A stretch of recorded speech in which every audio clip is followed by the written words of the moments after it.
CUPRA Performance brand strikes out on its own with the Formentor, a lively Spanish take on the mid-sized performance SUV concept.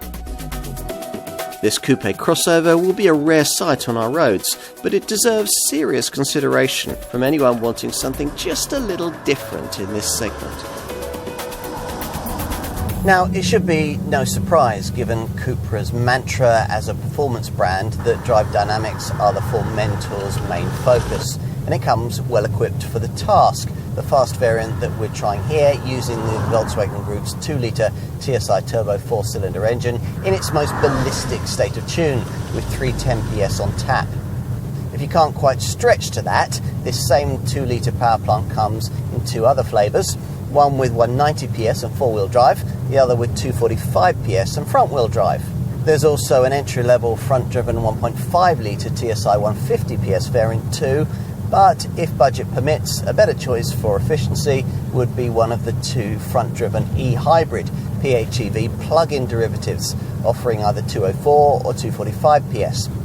In both cases, a 150 PS 1.4-litre TSI petrol engine is mated to a 6-speed DSG auto gearbox and an 85 kilowatt electric motor powered by a 13 kilowatt hour lithium-ion battery with a WLTP-rated all-electric driving range quoted at 34 miles. Here, as mentioned, we're trying the 310 PS 2-litre turbo version, which, like other Volkswagen Group models using this unit, gets four-wheel drive and adaptive damping as part of a very accomplished package. 62 miles an hour from rest here takes only 4.9 seconds, which is only 0.7 seconds slower than the limited run variant that serves as the Formentor range flagship, the 2.5-litre 390 PS left-hand drive VZ5 model. Drive is via the usual VW Group 7-speed dual-clutch paddleshift auto gearbox, and there are 5 selectable drive mode settings: Comfort, Off-Road, Sport and Rorty CUPRA, with an extra individual menu if you want to set your own parameters. Handling through the turns is accomplished thanks to the 4-drive electro-hydraulic multi-disc system's reassuring levels of traction. Its software constantly monitoring numerous sources: steering angle, wheel speed, the yaw of the vehicle and road conditions in real time, so as to always deliver power to the wheels with most traction.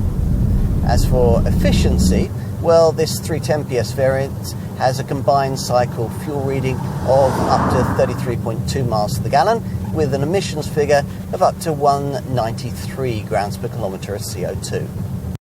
Designer Alejandro Mecenaro Romanos has clearly relished being given a clean sheet from which to create CUPRA's first standalone model.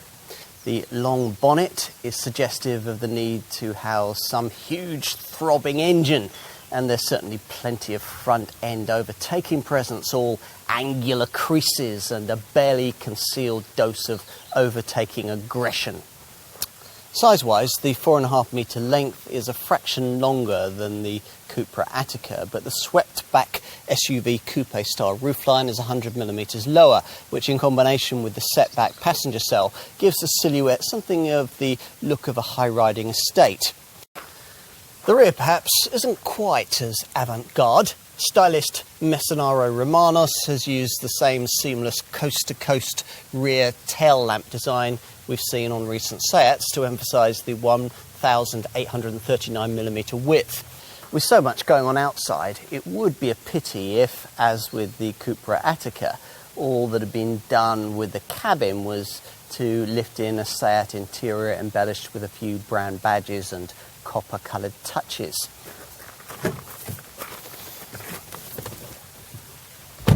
Fortunately, that's not the case. The designers have been able to fashion a bespoke dashboard which appears to float, an impression created by the horizontal full LED wraparound ambient lighting strip, which changes colour with drive mode selection and safety functions, and runs the width of the fascia flowing into both front doors.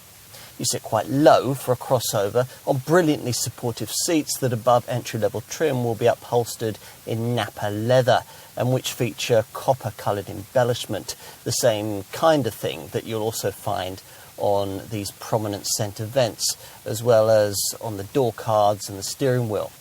The grippy leather-stitched wheel is a bespoke CUPRA item, which on plusher models, in a nod to Alfa Romeo, has two circular buttons hanging from its centre spokes, the left one for drive modes and the right one for start-stop. Through that wheel, you view a 10.3-inch digital cockpit instrument display, differentiated from the one used in a humbler Seat Leon by redesigned graphics, though the screen's customisable functionality is exactly the same. Anything you can't find here, and much that you can, will feature on this big 12-inch infotainment touchscreen, which forms the centrepiece of the dashboard. It's disappointing that this monitor has to control the climate functions in combination with these fiddly slider controls beneath, but there's lots on it, including the drive mode menus and an ambient lighting section that allows you to colour coordinate the cabin beautifully after dark.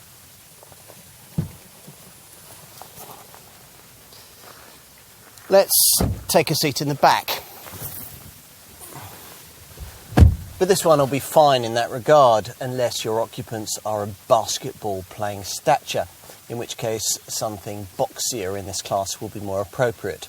It is a bit disappointing, though, that the height of this centre transmission tunnel makes it so difficult for middle seat passengers to be comfortably accommodated. Two people should be quite happy, though, and they'll benefit from this fold-down centre armrest with its twin cup holders. Let's finish this segment by taking a look in the boot. The powered tailgate, standard above base level trim, rises to reveal quite a high lip, but a square, usefully sized space, the capacity of which varies depending on powertrain selection. It's just 345 litres with the PHEV e-hybrid variant due to battery placement beneath the floor. But this more conventional VZ model ups that to 420 litres, a figure that rises to 450 litres with the base 1.5 TSI variant, which has a more compact rear axle. Even that, though, is still 35 litres down on what you'd get in a shorter CUPRA Attica. Thank the Formentor's swept-back roofline for that. If you need more room, you can use these useful sidewall catches to push forward the conventional 60/40 split rear bench, which frees up this much larger 1,445 litre load area. It's more, 1,475 litres on the 1.5 litre model, and less, 1,370 litres on the PHEVs. In both cases, though, the space revealed isn't quite flat, as the seat backs merely flop onto their bases. CUPRA has tried to do something quite difficult here, namely take a lot of existing mechanicals and create something genuinely interesting and different from them, a particularly hard job in a market already awash with crossover clones. But with this Formentor, they very nearly managed it. After all, the Formentor is potentially fast, as well as being practical and interesting to look at. And for the time being anyway, you might even think it to be a touch exotic. Whether you actually get what's been promised here, essentially a Porsche Macan, a BMW X4 or a Mercedes GLC Coupe distilled down into something more affordable, is a judgment you might actually rather enjoy making.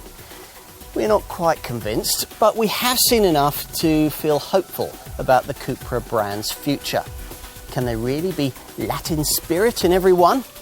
If the marque can deliver that, there's a place for it in the market.